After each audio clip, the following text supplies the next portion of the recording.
Hey guys, this is Haha Trump 1, bringing you a video about a theoretical system for an AI-controlled Jason. I apologize for the AI voiceover, but I don't have a microphone and didn't want to have to make another video full of text. Please keep in mind that AI is much more complicated than using RNG to make decisions, so not everything in this video might be feasible. That's why I said it's theoretical. With that in mind, let's begin.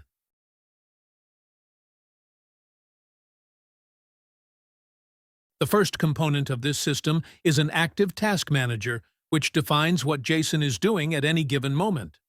At the start of the match, Jason's task manager looks like this.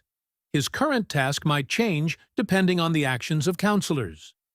If Jason is interrupted while at an objective, and by interrupted I mean a counselor actually attacks him, or an audio cue goes off, Jason might suspend his current task.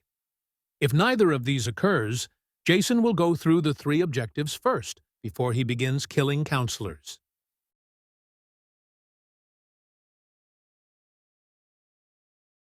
Objectives will be numbered 1, 2, and 3 based on proximity to the shack. At each objective, Jason has a 1 in 3 chance to place a trap before moving on to the next objective.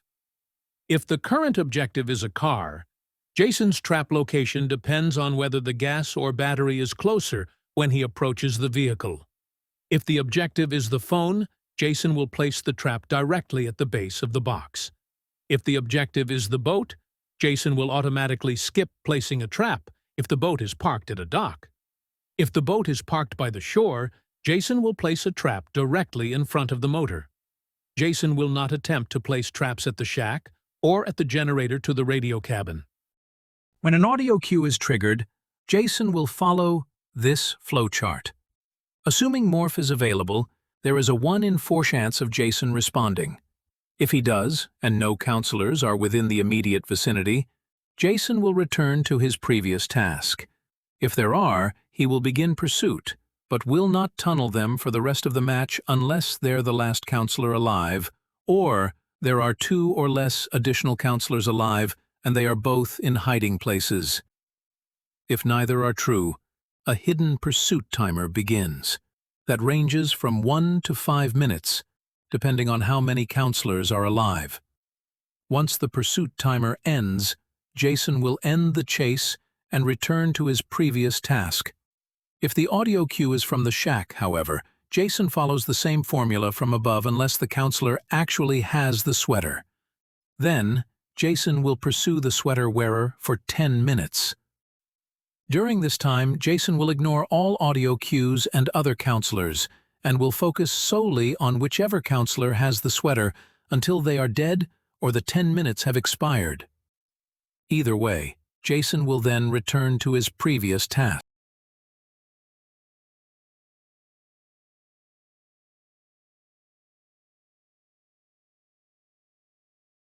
When it's time to hunt counselors, Jason will begin with whatever cabins are closest to the 3rd objective. In this case, on Higgins Haven Lodge, the 3rd objective was the vehicle beside the main lodge, so Jason would begin there, and then follow this pattern around the map, toggling scents on and off every 15 seconds to locate counselors. If a counselor is detected inside a cabin, Jason would make his way to the door and begin breaking it down. If multiple counselors are detected, he would always choose the closest one. When attacking counselors, Jason's actions will depend on whether or not the counselor's stamina stat is equal to or greater than 7. If it is, Jason will attempt to slash instead of grab. This is to counter the counselor's ability to simply run Jason ragged. If the stat is 6 or less, he will attempt to grab. However, it's important to keep in mind that this doesn't mean Jason will never change his method of attack. It just means that the large majority of attacks will be consistent with the flowchart shown. There are 3 radii used by Jason when hunting counselors. The red radius is the attack radius. Counselors inside this perimeter will be grabbed or slashed. The yellow radius is the pursuit radius. Counselors within this perimeter will be actively pursued. The green radius is the track radius. Counselors or occupied cabins inside this perimeter will be morphed or shifted to if detected by sense. Note, even if sense reveals a counselor or occupied cabin, if it is outside the track radius, Jason will not morph or shift to them until they are within this perimeter. Once a counselor is within the pursuit radius, they are tagged, and Jason will begin to chase them, even if they leave the perimeter. He will continue to pursue them until either the pursuit timer runs out, or a closer counselor enters the pursuit radius. If an audio cue or closer counselor leads Jason far enough away that the counselor he was chasing is no longer within the track radius, he will not resume pursuit until the first counselor is back within the track perimeter. This is to ensure Jason doesn't simply give up because the counselor puts distance between them, while simultaneously preventing him from morphing away, killing a counselor who triggered an audio cue, then morphing directly back to the counselor he was originally chasing.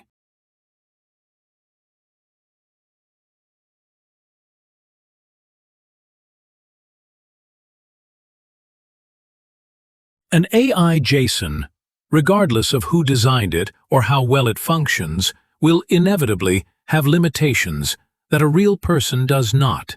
An AI Jason who loses his mask to an obvious kill squad wouldn't think to hide in the shack and activate stalk in an effort to ambush a potential sweater girl. An AI Jason wouldn't be able to take his time aiming a throwing knife or perform a precision shift grab. He wouldn't have the foresight to know counselors were baiting him into killing them in the hopes of becoming Tommy, or to check tents and other hiding places near map exits if the police have been called. The Jason I've designed has many flaws. Counselors could easily repair objectives with zero interference simply by having somebody grab the sweater, thus exploiting the 10-minute pursuit timer. Counselors could take advantage of Jason's track radius by positioning themselves far away from his hunting path, giving them an easy survive as long as they're out of sense range. They wouldn't have to worry about him destroying hiding places either, since this Jason wouldn't do so unless a counselor he was pursuing ran inside a cabin and didn't leave, but stayed out of sight, or the cabin was picked up by sense, but the counselor inside couldn't be found.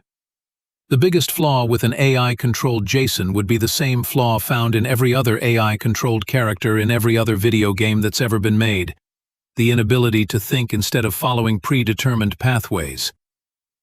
Until significant progress is made, AI-controlled characters will never be as good as those controlled by actual players.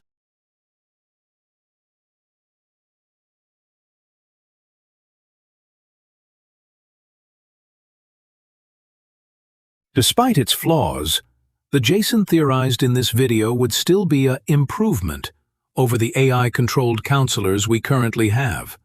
This Jason would be able to place traps correctly, respond to failed skill checks, and hunt counselors effectively using his abilities. He's not perfect, but no one, AI or human, ever is. One final note. The Jason in this video is based on the Friday the 13th game we currently have. It is extremely unlikely an AI-controlled Jason would ever be created for the game we have now. So if we ever do get one, it will be for a game we don't have yet. It is likely that any AI Jason that's ever created will look and respond differently than the one in this video, or even than a Jason controlled by a player. Will the next Friday the 13th game be an improvement, a downgrade, or somewhere in between? I guess we'll just have to wait and find out.